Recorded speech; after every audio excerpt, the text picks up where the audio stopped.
começando mais um Vinícius Explica e hoje temos uma convidada especial. Ela que é modelo, ela que é atriz, estudante de psicologia, modelo de psicologia, faz book rosa, tô brincando. Ela tira fotos maravilhosas, então se você está precisando de uma fotógrafa, é ela. Vem pra cá, Isadora! Vem! Tcharam! E hoje eu vou ajudá-la a fazer um vídeo sobre...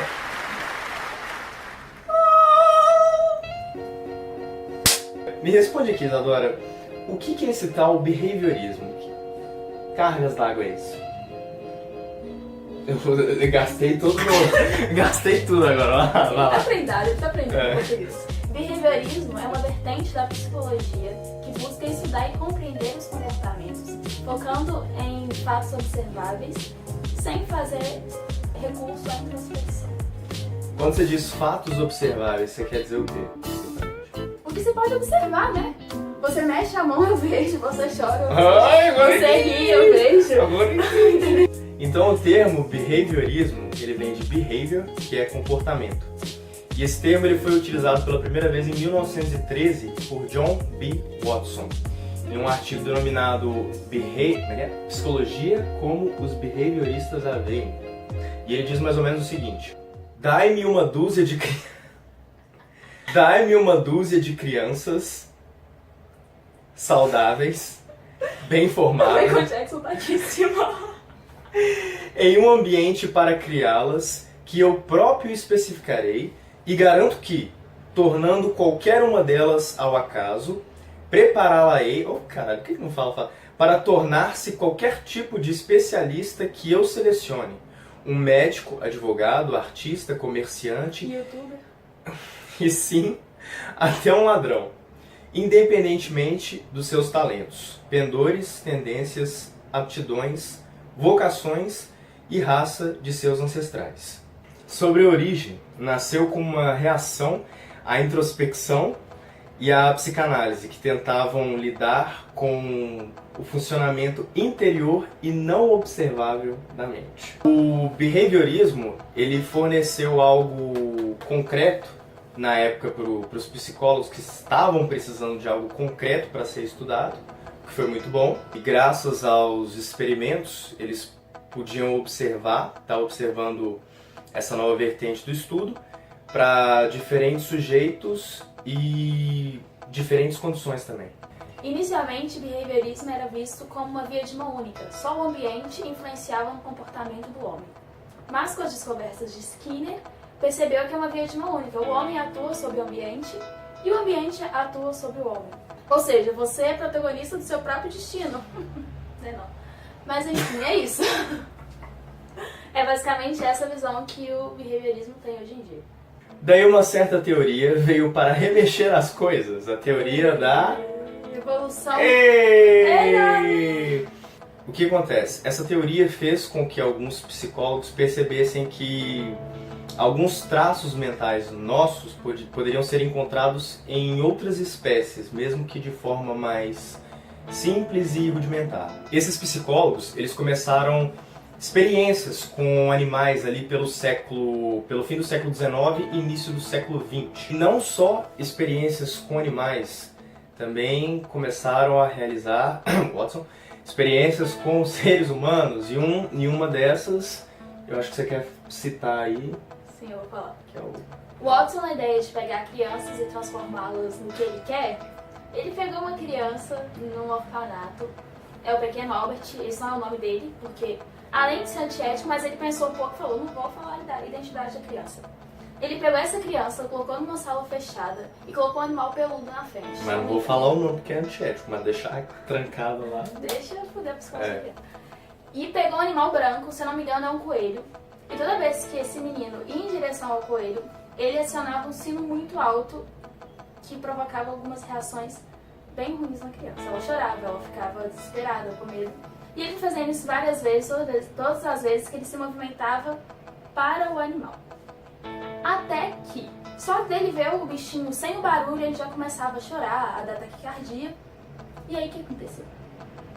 Toda coisa Traumatizou, né? Tipo, Ele traumatizou, que legal. tudo que fosse branco, Tudo branco e peludo e fofo que ele via, ele tinha uma aversão muito grande. Que ele começava a chorar, ele começava a ter taquicardia, a ter sudorese. E eles tentaram reverter isso. Toda vez que o menino estava de boa, brincando, eles colocavam um bonequinho branco no meio, peludo, pra ele ver que não causava risco. Resultado: o menino sumiu, ninguém sabe. Enfim, parabéns, Watson. E os precedentes dessa perspectiva foram Vladimir Bekhterev, que propunha uma psicologia cuja pesquisa se baseava no comportamento em sua psicologia objetiva, e Ivan Pavlov, responsável pelo condicionamento clássico. Condicionamento clássico e operante, que são dois tipos de aprendizagem associativa, né? E a gente vai falar um pouquinho agora sobre os dois. Vamos começar então pelo condicionamento clássico. O condicionamento clássico de Pavlov era basicamente pegar um estímulo neutro, que não tem significado para o objeto estudado, e transformá-lo em condicionado, algo aprendido. Só que em um dos experimentos, ele percebeu que os cachorros, que era o objeto estudado, produzia salivação antes mesmo de ver a comida. Quando ele chegava, quando o cachorro escutava passos dele, quando sentia o cheiro. Via aí, a comida em si, né? Sem receber. Sim. E aí começou uma teoria. Nasce uma estrela. Vamos dar um exemplo, usando Jack como se fosse o cachorro, o sino como um apito e a comida, essa bolacha aqui. Biscoito. Comida! Comida! É da comida!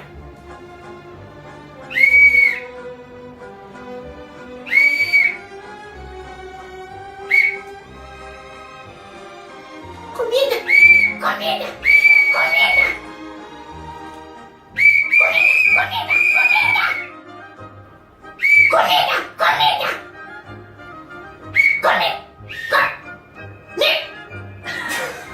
Ou seja, um estímulo neutro, ele pode se transformar em condicionado para a obtenção de resposta condicionada. Temos um exemplo aí muito famoso do... Até a moça da tatuagem subiu a blusa. Tem que mostrar, que é fã de Harry Potter, que eu acho que é no Relíquias da Morte parte 1, que tem um dragão, que eles estão no cofre da Bellatrix, e tem um dragão que protege, e esse dragão ele sente medo quando eles tocam um sino. O dragão ele foi condicionado à dor, a sentir dor, sempre que ouvisse o barulho do sino. Então, depois de um tempo, ele ouve o barulho do sino e já fica com medo. É a mesma situação. Harry Potter é cultura e conhecimento e referências que ninguém pega. Mas também a gente passa por... A gente acha que é algo distante, mas está no nosso dia a dia. Por exemplo, quando um amigo, namorado, namorada, quando eles falam a seguinte frase: precisamos conversar. A pessoa já fica ansiosa, já fica preocupada. O que será que está acontecendo? O que será que está se passando? O sino da escola é um alarme de incêndio. Quando o professor fala, fizeram o trabalho, também. Quê? A sua mãe fala o seu nome completo, é uma coisa interessante. Hã? Quando ela fala, Sarariola! Fica tipo assim... E um exemplo bom disso tudo que a gente está falando vem do filme Laranja Mecânica, onde o protagonista, o Alex, ele passa por uma série de condicionamentos que fazem ele atingir determinado comportamento. Sim. Ele é preso, condenado a 14 anos de prisão, só que surge um novo tratamento que chama o Por ser Dovico. um delinquente. Não é mais que obrigação prender ele, né? É. Vamos combinar. E aí ele é submetido a esse tratamento do Dovico, que ele ganharia liberdade após passar por ele. Ele é obrigado a ver cenas de agressão, que normalmente antes ele praticava e talvez causava prazer, e injetam drogas no abdômen dele e ele escuta Beethoven, que ele é fascinado. Aí, as cenas de agressão e a música é um condicionamento incondicionado. Para ele já era normal e causava algumas reações. A droga no abdômen inicialmente era neutro, porque não sabia o que era, mas depois se tornou condicionado, porque ele vai assimilar a dor causada, as cenas e a música. Então toda vez que ele via agressão na rua quando ele estava solto, ele não conseguia reagir, ele sentia muita dor física. Era náusea, ele paralisava praticamente. Ele se tornou um cidadão disfuncional. Ele não conseguia reagir, ele estava indefeso, e isso não é bom. Pelo menos pra você não é bom. Pra você, não é bom. Mas vamos supor que para um sistema, vou militar, de um país que até outubro não existia ditadura militar e amanhã eles vão comemorar a ditadura militar, é legal não ter pessoas que reajam à agressão. E agora o condicionamento operante. É descoberto por B.F. Skinner e acreditava-se que o comportamento ele é sustentado pelo reforço e pelas recompensas, e não por livre arbítrio. Esse condicionamento envolve o comportamento voluntário e controlável. A ação ela está associada a consequências pelo organismo. As ações que são reforçadas, elas aumentam, enquanto as que são punidas são diminuídas. Ele introduziu dois tipos de reforço, o reforço positivo e o negativo. O reforço positivo, o indivíduo ele é apresentado a estímulos agradáveis. Por exemplo, você dá um chocolate para a Isadora porque ela se comportou muito bem.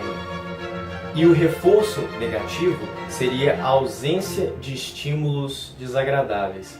Por exemplo, você está fazendo uma prova e está todo mundo acabando a prova e você está olhando o tempo e aquilo vai te dando uma ansiedade, então você tem que terminar a prova rápido, mais rápido, ao invés de deixar para o último minuto, para aliviar aquela tensão. Em ambos os casos, o reforço ele funciona como um sentido de aumentar o comportamento que é considerado bom. Assim como o reforço, há também dois tipos de punição, a positiva e a negativa. A punição positiva é a adição de algo desagradável, como você pagar uma multa, por exemplo. E a punição negativa é a remoção de algo agradável. Por exemplo, você limitar as horas de lazer. E as vantagens do behaviorismo? Uma das vantagens é a investigação do comportamento de forma científica e sistematizada. Dá para usar essas técnicas em treinamento dos animais. Alex. Treinei bem. E técnicas terapêuticas para a modificação do comportamento, olha só. Muito bom. Por hoje é só isso tudo. Tem muito mais coisa ainda para falar sobre o behaviorismo, como os tipos. A gente ainda tem que falar mais sobre Skinner, mas isso só vai acontecer exatamente se o quê? Se vocês deixarem o like no vídeo aí, ó. Tem que comentar, dar like, compartilha com a galera. Se vocês gostarem, a gente traz mais conteúdo sobre behaviorismo. Mas se não gostar, traz também. Se não gostar, a gente traz do jeito, mas Isso, Maria. de preferência, deixem um like, se inscrevam no canal. Acessem o Instagram aí de Isadora Yula. Qual o Instagram você quer passar? Tem mil. Qual Se você quer quiser, passar? entra lá que você vai ver todos. Eu vou deixar aí na descrição, tá ok? Contratem ela para tirar fotos. Eu tenho que pagar a faculdade, Manda bem, tá? tá? E ela precisa pagar a faculdade.